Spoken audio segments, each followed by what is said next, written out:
갈라디아서 5장 공부하도록 하겠습니다.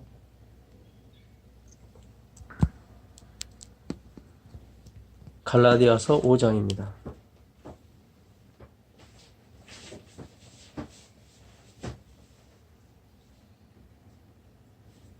5장 1절부터 보겠습니다. 그리스도께서 우리를 자유롭게 하려고 자유를 주셨으니 그러므로 굳건하게 서서 다시는 종의 멍에를 매지 말라.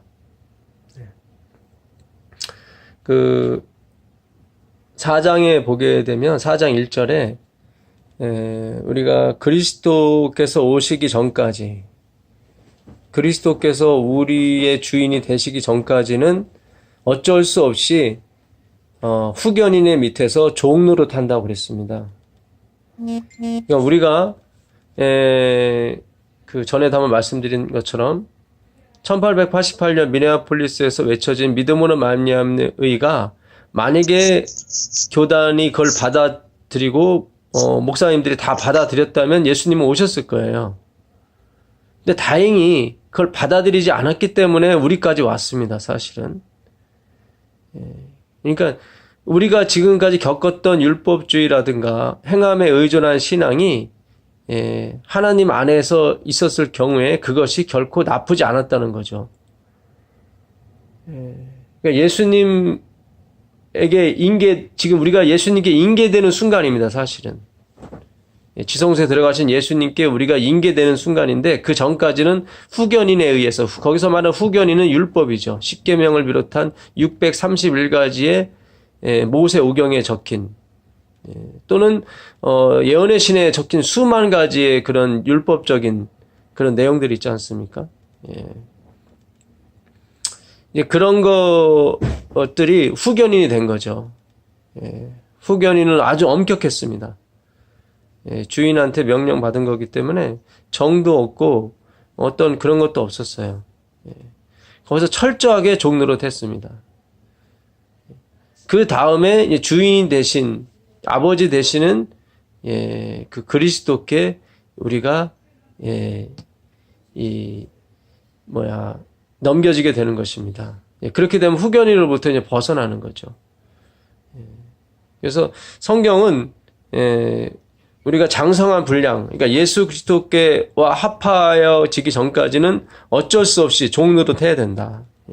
그러나 이제는 우리의 최종적인 목적인 율법의 마침이 되신 우리의 영원한 신랑이 되시고 남편이 되시고 구원의 근원이 되시는 그리스도께 우리가 합하여지고 그리스도로 옷 입게 되면 전에 입었던 그 종노릇을 당연히 맺지 말아야 된다.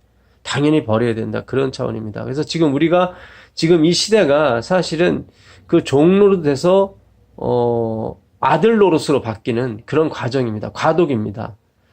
그렇기 때문에 많이 좀 힘들 수도 있습니다. 우리가 신앙하는 데 있어서 다소 혼란이 올 수도 있고 다시 막 컨퓨징이 될 수도 있는데 괜찮아요. 이건 어차피 명련 반응이라고 그러죠. 어떤 좋은 약을 먹거나 식품을 먹었을 때 우리 몸에서 그것을 반응하기 위해서 일어나는 일시적인 감기 증상 그런 걸 수 있습니다. 두려워하지 마시고 겁내지 마시고 이제 예수님께 우리가 이제 옮겨 타는 거예요. 그러니까 예수님과 하나가 되는 작업이에요. 저도 아직 그 작업을 이루지는 못했습니다. 여러분과 함께 같이 가는 것 뿐입니다. 생전 처음이죠. 우리에겐 생전 처음이죠. 이런 경험은 처음이죠. 그러니까 이렇게 예수님께 옮겨 타는 과정이죠.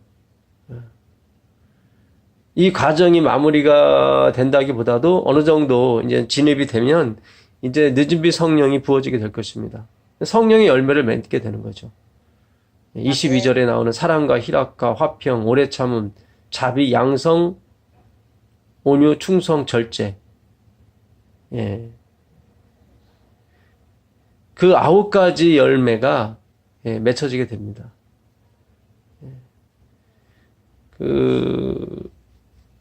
말씀이 육신이 되어 우리 가운데 거하심에 아버지의 영광이요 독생자의 영광이 이신 그리스도께서 나타나셨는데 그에게는 은혜와 진리가 충만하더라고 나왔죠.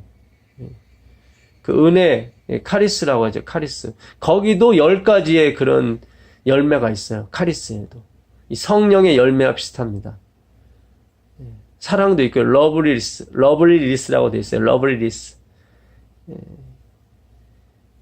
또 하나는 뭐냐면 그 그레이스 오브 스피치예요. 말의 은혜가 있어요. 말의 은혜가 있어요. 왜 그런 분 계시잖아요. 이렇게 말씀에 은혜가 있는 분. 한마디 인사를 하더라도 굉장히 정감이 와닿는, 사심이 없이, loving kindness라고 돼 있어요. loving kindness. 그러니까 친절은 친절이에요.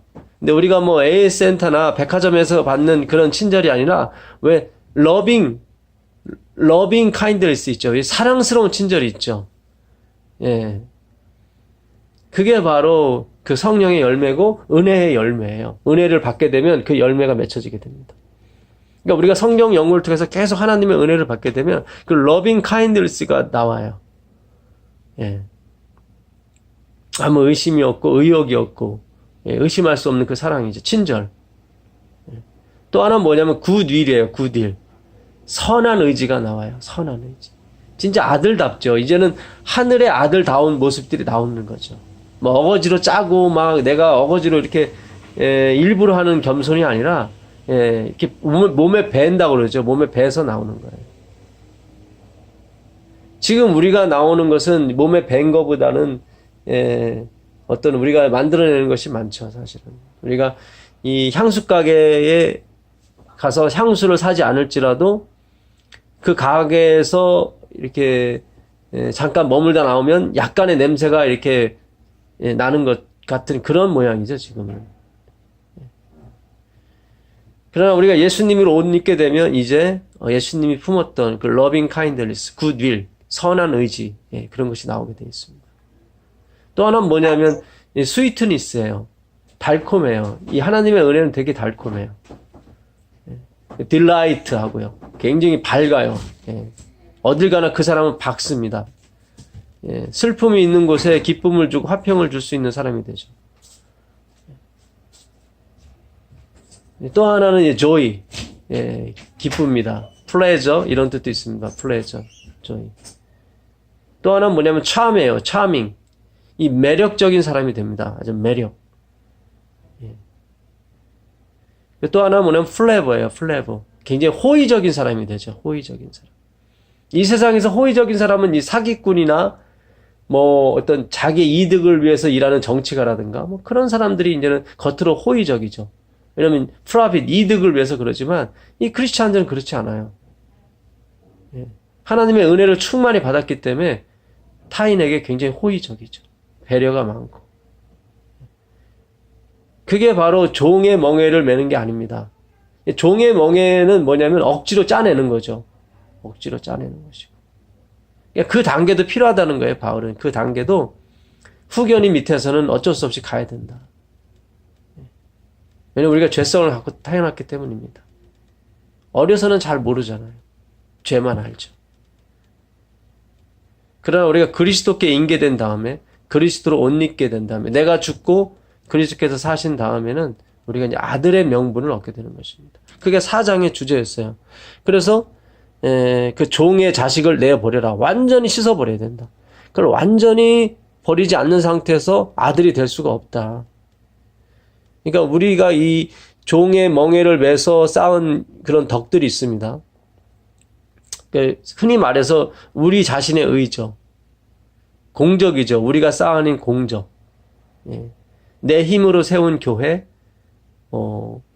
나의 헌신으로 이루어진 선교의 결과들, 혹은 나의 의지로부터 나온 선행이랄까, 이런 것들이 있지 않습니까?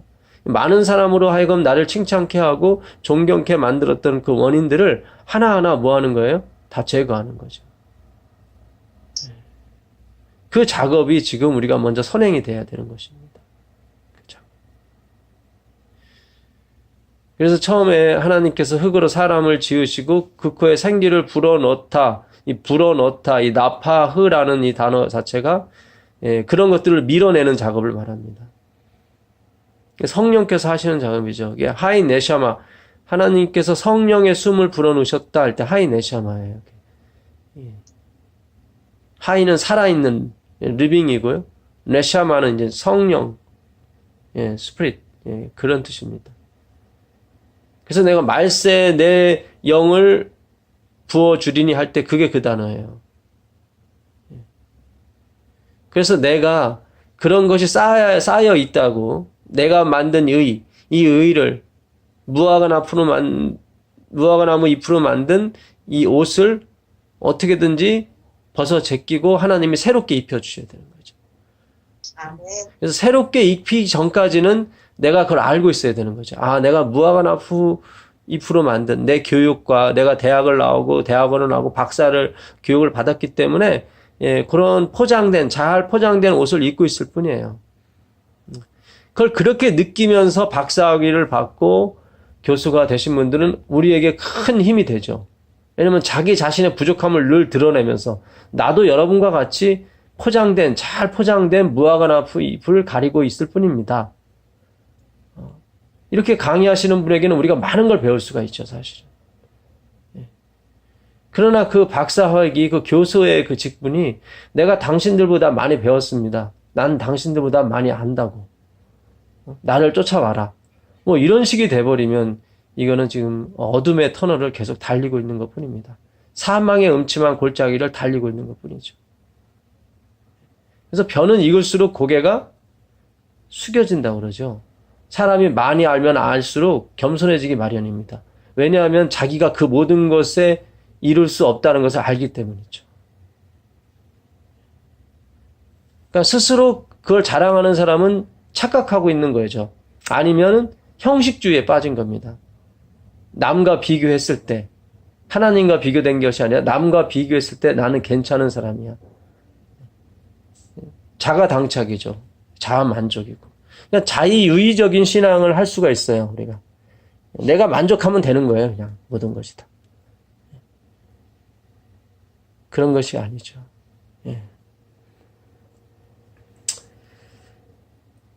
2절을 보겠습니다. 그러나 잠깐만요. 제가 보라, 나 바울은 너희에게 말하노니 너희가 만일 할례를 받으면 그리스도께서 너희에게 아무 유익이 없으리라. 내가 할례를 받는 각 사람에게 다시 증언하노니 그는 율법 전체를 행할 의무를 가진 자라. 율법 안에서 의롭다 함을 얻으려 하는 너희는 그리스도에게서 끊어지고 은혜에서 떨어진 자로다.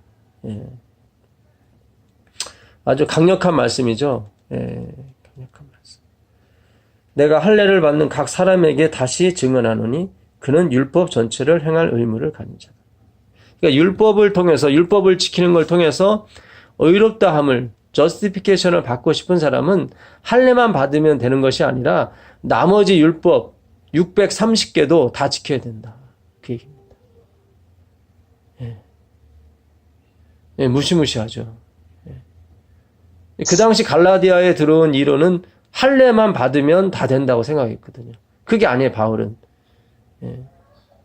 그것이 아니라 율법 전체를 지켜야 될 의무, 오블리제이션을 갖고 있다. 자유는 그 오블리제이션에서 해방되는 거예요. 모세가 준 율법의 의무에서 자유롭게 되는 거예요. 근데 천국은 그 율법에 비춰봤을 때 똑바라야, 완전해야 들어가거든요. 그러니까 거기서 말하는 자유는 방종이 아니라 새로운 차원의 완전을 입는 거예요. 그러니까 나로부터가 아니라 그리스도부터 나오는 완전, 퍼펙트를 찾아가는 거죠. 그게 바로 자유예요. 아멘. 그래서 오늘 우리가 예수님에 대해서 공부를 하는 것입니다. 이 바울이 얼마나 이 율법을 지켜야 구원을 얻는다는 것이 싫었으면 그 12절 한번 보세요. 12절에 보시면 약간 좀 극단적인 표현을 해요. 예. 너희를 어지럽게 하는 자들은 스스로 베어 버리기를 원하노라. 예. 요게, 그러니까, 율법을 지켜야 구원을 얻는다고 속삭이면서 제잘거리는 그런 사람들, 이 진리교회에 들어와서 어지럽게 하는 사람들, 그 사람들은 스스로 베어 버리기를 원하노라. 이렇게 돼 있죠. 근데 이 베다라는 이 단어, 아포쿠프토라는 이 단어는 이 거세하다라는 단어예요. 거세하다. 그 단어는 할례하고 좀 틀려요. 그러니까 2절에 나오는 너희가 할례를 받으면 그리스도께서 떨어지고 끊어진 자로다 했을 때 그 할례, 그 할례란 단어와 이 단어는 틀립니다. 다른 단어 썼어요. 그러니까 그 페리템노라는 게 할례거든요. 헬라어로 페리템노. 그러니까 단순히 그냥 그들이 떨어져 나갔으면 좋겠다. 이 교회 들어와서 막 율법을 지켜야 구원 얻는다고 막 하는 사람들, 그런 사람들은 좀 떨어져 나갔으면 좋겠다. 이제 그런 표현을 썼는데 이걸 직역을 하면은 그거예요. 좀 거세됐으면 좋겠다. 할례 받아야 된다고 하는 사람들 제발 좀 스스로가 좀 그 거세됐으면 좋겠다 그거예요. 좀 극단적인 표현이에요. 약간은요. 그래서 이 성경이 지금 이 번역된 게 15권이거든요. 한국어로 번역된 게. 그 중에 절반 이상은 그들이 고자 됐으면 좋겠다. 그런 표현으로 썼어요, 사실은. 그렇게 번역이 돼도 큰 문맥에 지장은 없어요, 사실은. 근데 현대어 성경이나 개역 개정이나 한글 KJV 성경은 그냥 그들 스스로 떨어져 나갔으면 좋겠다. 쉽게 말하면 교회 안 나왔으면 좋겠다. 그런 사람들. 그런 겁니다. 그런 건데 그 표현을 좀 극단적인 비유로 쓴 거예요. 거세됐으면 좋겠다. 그러니까 바울이 얼마나 싫었으면 그 끔찍한 단어를 여기다 막 쓴 거예요, 사실은. 참, 바울이 갈라디아서로 쓰는 그 심정을 이 12절에서 우리가 좀 엿볼 수가 있습니다, 사실은. 아주 진절머리가 난다, 내가. 그러나 바울이 이 할례 부분에 있어서 그 의미는 결코 약화시키지 않았습니다. 로마서 2장을 가보세요. 로마서 2장을 가보시면 28절, 29절 보겠습니다. 무릇 표면적 유대인이 유대인이 아니요 표면적 육신의 할례가 아니니라. 그러니까 겉으로 봐서 할례 받았다고 해서 유대인이 아니고 겉으로 봐서 그 어머니 아버지가 유대인이라고 해서 유대인이 아니다. 오직 이면적 유대인이 유대인이요. 그러니까는 겉으로 이 아사죠. 나 지켰습니다. 나 율법 지켰습니다. 이렇게 외치는 사람이 크리스찬이 아니라 이면적은 뭡니까? 이면적은 마음 속에 있는 걸 말하죠. 마음. 사마르예요. 사마르. 이게 다 성경이 일맥상통합니다. 사마르예요. 이 마음 속을 지키는 사람, 이 마음 속에 표시된 할례를 말합니다. 마음 속에 표시된 할례. 전에 말씀드린 대로 이 컷오프 할례라고 하는 것은 남자의 생식의 근원을 잘라낸다는 표시예요. 그러니까 더 이상은 아이를 못 낳게 하겠다. 그런 뜻입니다. 더 이상은 아이를 못 낳게 하겠다. 아브라함이 하나님을 믿으니 이를 그의 의로 여기셨어요. 저스티피케이션만 한 거예요. 근데 아브라함이 자기 힘으로 막 아이를 낳고 다니는 거예요. 자기 힘으로 난 아이가 이스마엘이지 않습니까? 그러니까 더 이상 하나님은 자기 힘으로 아이를 못 낳게 만들어버린 거예요. 고자를 만든 뜻이 할례예요, 사실은. 고자를 만든. 근데 그 의미적인 것은 할례죠. 그러니까 실제로 고자를 만든 게 아니죠. 실제로. 의미적이죠. 의미적. 그러니까 하나님이 우리에게 주신 이 구약의 표상이라든가 뭐 하루아침에 18만 5천 명을 다 죽이시잖아요. 아수르 군대를. 이거 무시무시하다. 그게 아니라 죄를 씨 하나 남기지 않고 다 주님께서 제거하셨다는 그런 의미죠. 그러니까 우리가 이 마지막 하나님의 남은 백성들에게 주시는 하나의 희망이며 하나의 하나님의 호의고 하나님의 친절하심이죠. 그렇지 않습니까? 우리 몸에 들어온 병균을 다 죽이셔야지 불쌍해서 한두 마리 남겨놓으면 되겠습니까? 안 되죠. 그게 바로 하나님의 우리에 대한 사랑이죠. 지극정성한 사랑이 바로 이 구약 성경에 다 나와 있는 것입니다. 아멘. 예, 근데 우리를 자꾸 사탄이 사탄의 자식이라고 주장하기 때문에 우리가 거기에 속아 넘어가서 자꾸 두려운 거죠. 심판이 두렵고 예수님 오시는 게 두렵고 그래서 두려운 거예요. 우리가 아들이 됐는데도 불구하고 우리가 아직까지 그 사탄의 자식에 대한 그 정신병, 우울증에 강박관념에서 벗어나지 못한 거예요. 이걸 어떻게 벗어나냐면 말씀밖에 없습니다. 하나님의 말씀이 들어와서 내 안에 청소를 다 시켜주셔야 되죠. 아멘. 그래서 이면적 유대인이 아니요 할례는 마음에 할지니 영에 있고 율법 조문에 있지 아니한 것이라. 그렇죠? 그 칭찬이 사람에게서가 아니요 다만 하나님에게서입니다. 하나님께 칭찬을 받아야 되는 거지. 할례했어? 당신 정말 대단해. 그런 걸 우리를 원하는 게 아니에요. 참 설교 잘하시네요. 그걸 원하는 게 아니에요.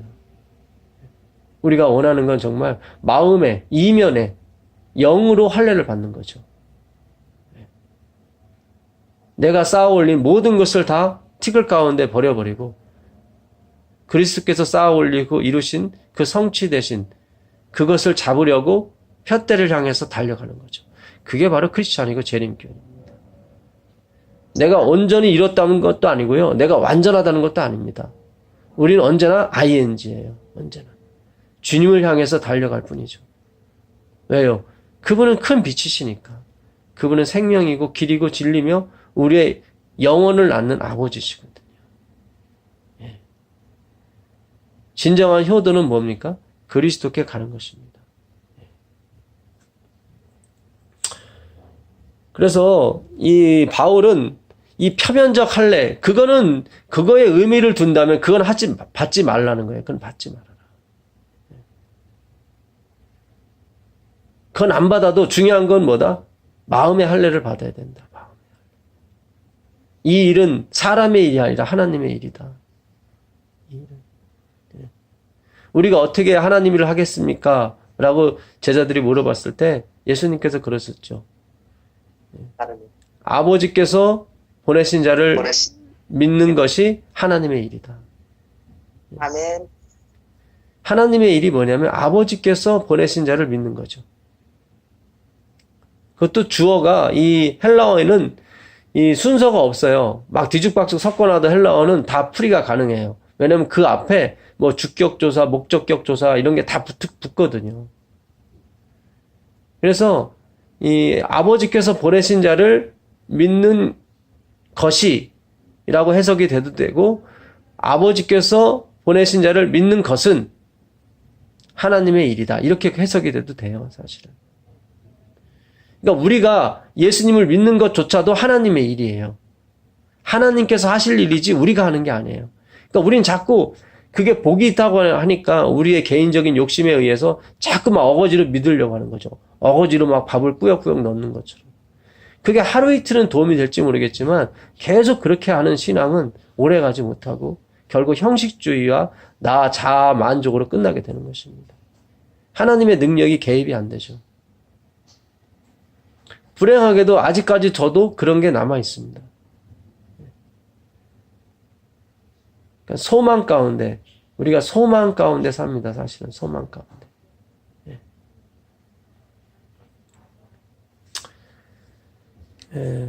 그 여호수아서 가보실래요? 여호수아서 가보시면 5장을 가보겠습니다. 여호수아서 5장 가보시면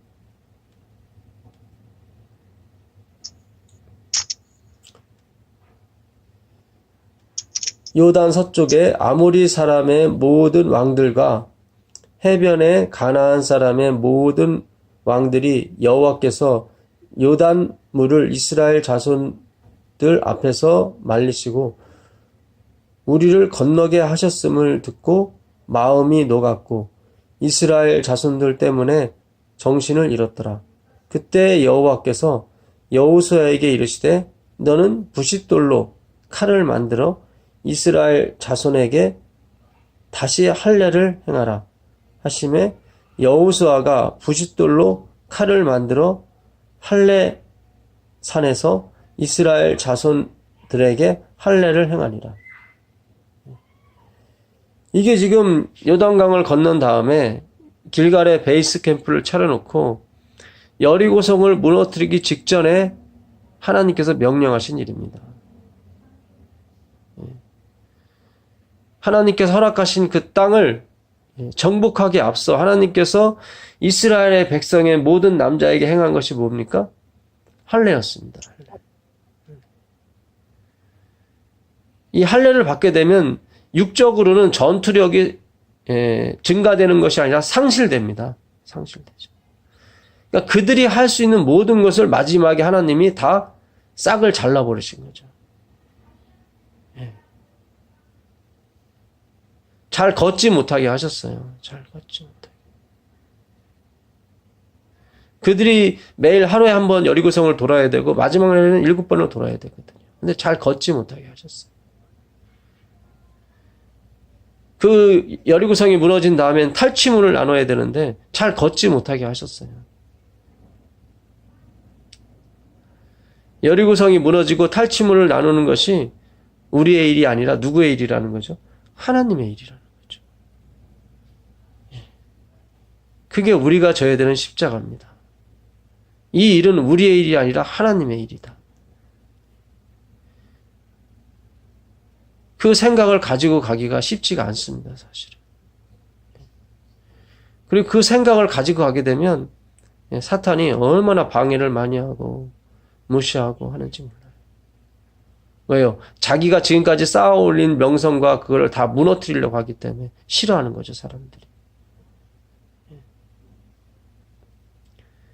그러나 그의 자기가 그렇게 아꼈던 그의 자기 의의 옷을 벗어지는 순간 부끄러울 것 같지만 아니에요. 더 놀라운 영광과 리스펙, 존경이 그의 뒤를 따르게 돼 있습니다. 아멘. 기가 막힌 거예요. 이걸 내려놔야 돼요. 괴롭고 아프지만 큰아들 이스마엘을 버려야 됩니다. 그래야 둘째 아들 이삭이 하나님께 바쳐진 바 될 수 있죠. 진짜 장자죠. 진짜.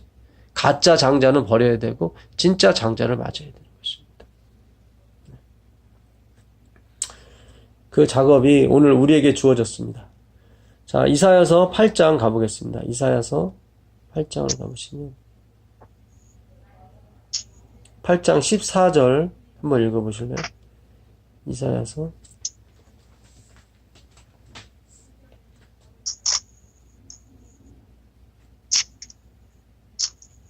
그가 성소가 되시리라. 그러나 이스라엘의 두 집에는 걸림돌과 걸려 넘어지는 반석이 되실 것이며 예루살렘 주민에게는 함정과 올무가 되시리니 많은 사람들이 그로 말미암아 걸려 넘어질 것이며 부러질 것이며 덫에 걸려 잡힐 것이며.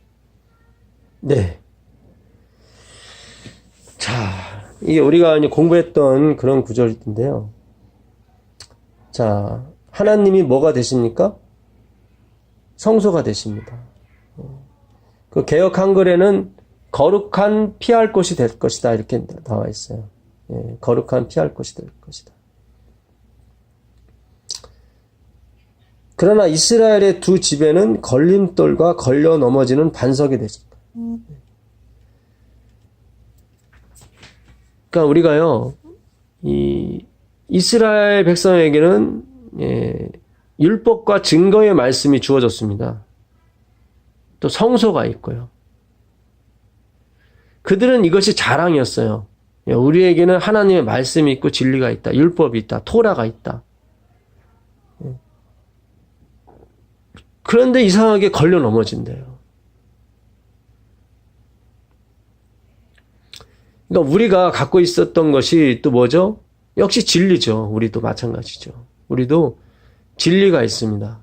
계명이 있고요. 안식일이 있고요. 또 예언의 신이 있죠. 예. 근데 이것이 걸려 넘어지는 돌이 돼버려요. 참 신기하죠.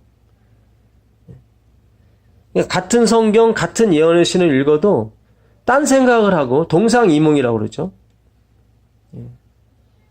아내와 남편이 같은 이불 밑에서 자는데 예. 같은 꿈을 꿨는데 해석은 서로 틀린 거죠. 예. 서로 추구하는 바가 틀리기 때문입니다. 이게 왜 그렇습니까? 16절 읽어보세요. 너는 증거의 말씀을 싸매며 율법을 내 제자들 가운데서 봉함하라. 그렇죠. 하나님이 봐도 보지 못하게 만드시고 들어도 듣지 못하게 만드시는 거죠. 그러니까 예언의 신이고 성경이고 우리가 이 색안경을 끼고 그러니까 나의 편견과 나 자아 중심적인 생각으로 읽어버리면 매일매일 읽어도 소용이 없는 거예요. 거기서 누구를 못 만나요? 그리스도를 못 만나는 거죠. 제가 신학교를 2번 다녔죠. 87년도에도 다녔고 2001년도에도 다녔는데 이 예수님을 가리키는데요. 어파트로서 가리켜요. 어파트. 오해는 하지 마세요. 그러니까 제가 이렇게 받은 물론 이제 저와 똑같은 느낌은 안 가졌겠지만 저는 그런 느낌을 가졌어요. 예수님을 가리키지만 그냥 28개의 교리 중에 하나로만 가리켜요. 그러니까 성경은 모든 것이 다 그리스도께 향해 있거든요, 사실은.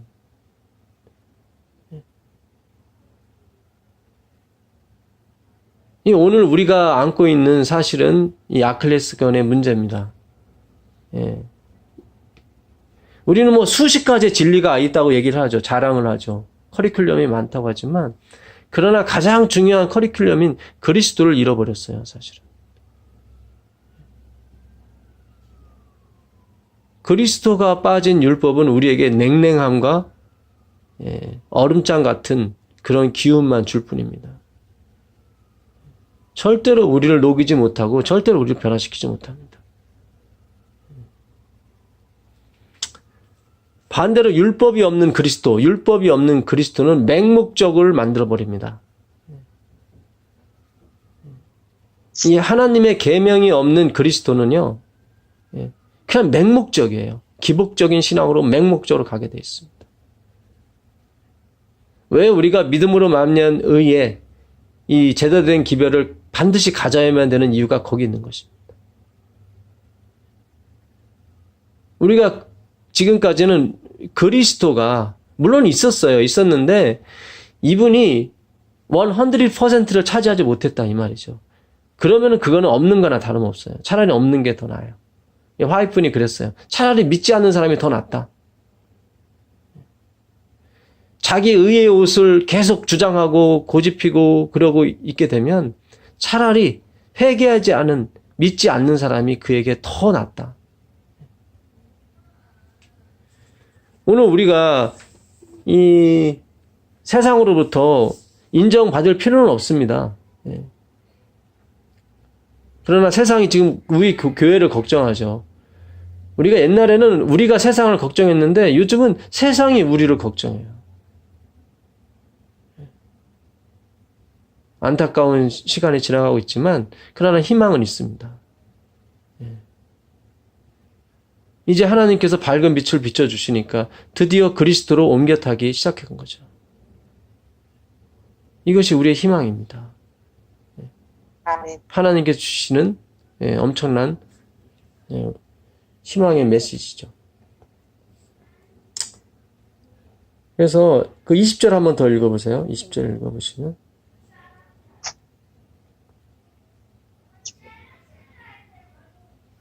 마땅히 율법과 증거의 말씀을 뜻을 테니 그들의 말하는 바가 이 말씀에 맞지 않으면 그들이 정령의 아침 빛을 예.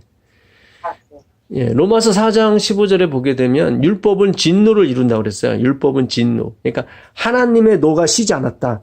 하나님의 손이 아직 펴져 있다. 이제 우리가 어제 이사야서 계속 공부하면서 읽었던 말씀이거든요. 그 진노가 왜 나오냐면 율법 때문에 나와요. 그러니까 자기 의를 가지고 하나님 앞에 나왔단 말이죠. 나는 완전합니다. 이 정도면 됐죠. 근데 하나님의 그 완전한 율법에 비춰보니까 이거는 뭐 사기예요. 거짓말이고. 그래서 진노가 나오는 거죠. 어디 와서 하나님 앞에서 사기를 치려고 그래? 하나님께서 그러시는 거죠. 그게 진노예요. 하나님의 진노. 그러니까 어설피 갔다가는 진노만 받아요. 근데 반드시 거기를 가야 되거든요. 그래서 필요한 게 십자가의 보혈이고 예수 그리스도의 흔적인 것입니다. 예. 그분이 이루신 그 의를 가지고 가야 되거든요. 그분이 이루신. 아멘. 예. 지금 우리가 그 공부를 하고 있는 것입니다. 여기 율법과 증거의 말씀을 좇을지니 그들이 말하는 바가 이 율법과 증거가 요구한 그 열매에 맞지 아니하면 아침빛을 보지 못하는 거예요. 자기 아들을 몰렉신에게 하나님께 바치고 불태워서 죽일지라도 그것이 하나님께 높은 표준에 다다라는 그 변화를 추구하지 못합니다. 근데 계속 다듬은 돌로 자기가 만든 의로 하나님 옆에 가려고 하죠.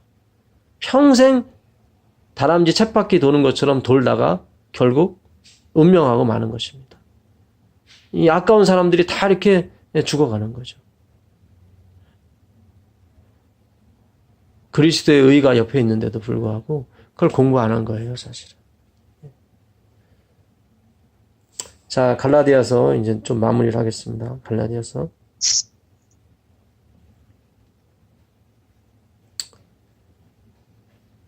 5장 16절 보겠습니다. 16절.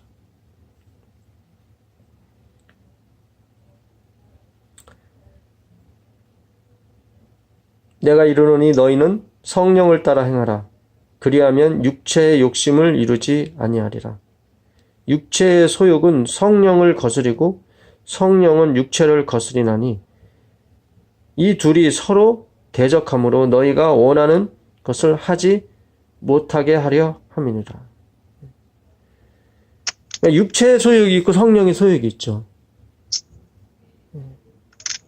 이건 4장 29절이 해결합니다. 사실은.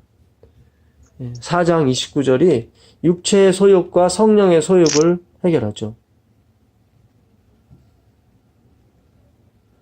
그러나 그때 육체를 따라 난 자가 성령을 따라 난 자를 박해한 것 같이 이제도 그러하도다. 육체를 따라 난 자가 육체의 소욕을 가지고, 여기서 말한 육체는 아브라함 스스로가 이룬 의를 말하죠. 자신의 힘으로, 자신의 몸에서 난 정자죠. 그러니까 이스마엘이나 사실은 그 이삭이나 다 아브라함의 몸에서 나왔어요. 그러니까 아브라함의 씨가 다 하나님의 씨는 아닙니다, 사실은. 우리가 재림교에서 침례를 받았다고 다 하나님의 그 백성은 아니에요, 사실은.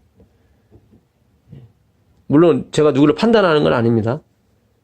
아무도 몰라요, 아무도. 제가 얼마 전에도 말씀드린 것처럼 저 뉴욕 시내 한복판에 있는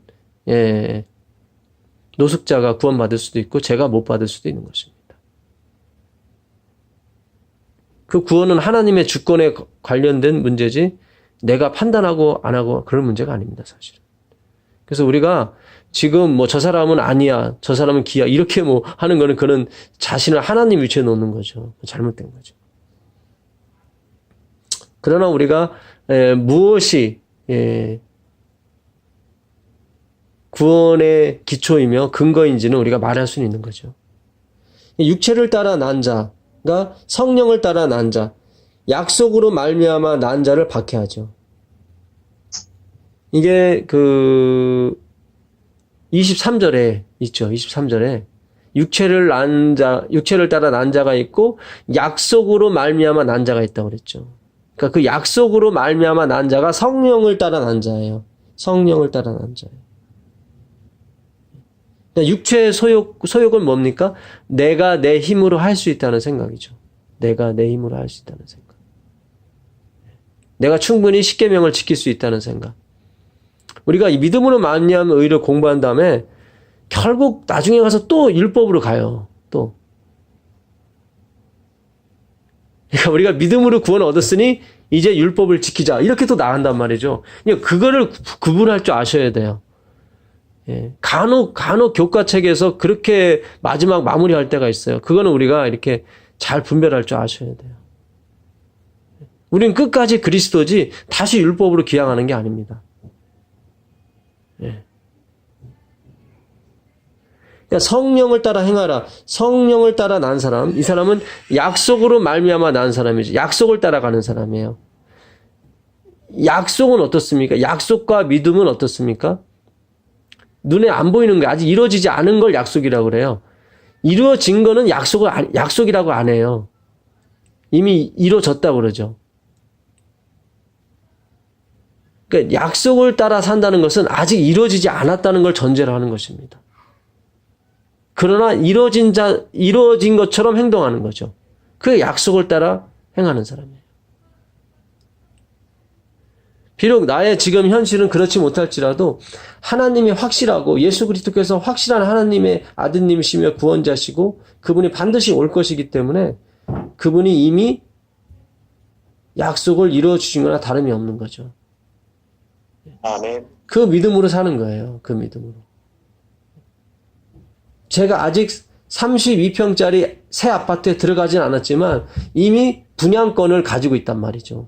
그럼 우리는 내가 지금 10평짜리 골방에 살아도 늘 마음은 어때요? 아, 조금 있으면 32평짜리로 가나. 이거 봐, 분양권 있잖아.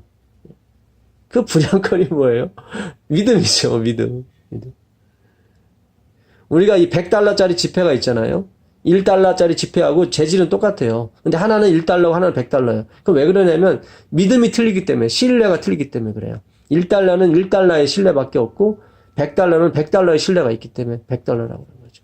다 믿음이에요. 그래서 이 하나님의 이 놀라우신 약속, 그 약속이 사실이라는 것을 어떻게 또 간접적으로 증명을 해주냐면요. 이 건강기별이라든가, 그렇죠. 우리가 좋은 거 먹고, 좋은 공기 먹고, 이 마음을, 물론 우리가 평화롭게 스스로 하는 건 아니지만, 마음을 평화롭게 먹게 되면 건강해지잖아요. 하나님 뜻대로 이렇게 하다 보면. 실제로 막 암도 낫고 막 기적이 일어나죠. 아, 이런 것처럼 예수를 믿는 사람은 영생으로 들어가는구나. 그걸 간접적으로 경험하는 것 뿐이지, 그렇게 해야 구원을 얻는 것이 아닙니다. 그러니까 이 봉함된 성경, 봉함된 예언의 신 때문에 많이 걸려 넘어지는 거예요. 이해를 잘 못해가지고. 그러니까 우리가 하나님의 말씀도 연구해야 되지만, 엘렌 G 화이트도 연구해야 됩니다. 단순히 그냥 하나의 문장을 가지고 전체를 대표해버리면 안 돼요. 아까 갈라디아서 5장 12절, 나는 그들이 거세됐으면 좋겠다 했을 때 그걸 진짜 그들의 뭐 생식기를 잘라낸다든가 그렇게 이해하면 안 되는 것처럼 그렇게 하면 얘기하면 안 되죠. 그렇죠? 그러니까 하이픈드 글도 마찬가지예요. 하나의 그냥 패러그래프만 하나의 구절 가지고 막 전체를 대표하는 것처럼 우리가 오용될 수 있고 이용될 수 있고 그동안 그렇게 이용되어 왔고 오용되어 왔습니다. 엘렌 G 화이트 글도 우리가 다시 연구해야 되고 새롭게 우리가 조명할 부분들이 있어요, 사실은. 그래서 우리가 항상 하나님의 성령의 지혜를 구하고 은사를 구해야 됩니다. 그러면 우리가 문자 자체를 보세요. 이 할례를 받으라고 하는 것은 하나님께서 이미 창세기 17장에 하신 약속이라고요. 할례 받으라고. 근데 여기서 갈라디아에서는 그 할례가 아니잖아요. 그렇죠? 그러니까 그 똑똑한 유태인 140이 넘는 IQ를 가진 유태인들도 할례를 그냥 할례로 받아들였다고요. 그러니까 육체에다만 계속 할례를 행했다고요. 박사가 됐건 히브리어 박사가 됐건 헬라어 박사가 됐건 다 그랬다. 우리가 정말 하나님의 성령을 구하고 하나님의 마음을 구하면서 이 하나님의 말씀과 예언의 신을 읽어야 됩니다. 그렇지 않으면 결국 걸려 넘어지는 돌이 돼버려요. 성경과 예언의 신이 우리를 다 걸려 넘어지게 하는 돌이 돼버려요. 그 우리에게 주신 선물들이 다 우리를 구원케 하고 하나님의 큰 빛을 볼 수 있는 그런 증거물로서 남게 되기를 바랍니다. 기도하겠습니다. 아멘. 하늘에 계신 아버지 하나님 감사합니다. 오늘도 진리의 말씀을 열어주시고 우리가 정말 할례를 육체에 할 것이 아니라 우리의 마음에 할 수 있도록 도와주시옵소서. 정말 내 스스로가 아무것도 할 수 없는 그런 사람이 되게 해주십시오. 주님 인도해 주십시오. 정말 하나님의 은혜와 하나님의 절대적인 믿음, 하나님의 절대적인 능력으로 살고 싶습니다. 주님, 오늘도 그런 하루가, 그런 희망이 보이는 하루가 되기를 원하오며 우리 주 예수 그리스도의 이름으로 기도드립니다. 아멘. 감사합니다. 고맙습니다. 수고하셨습니다. 감사합니다. 네, 고맙습니다. 감사합니다. 네, 고맙습니다.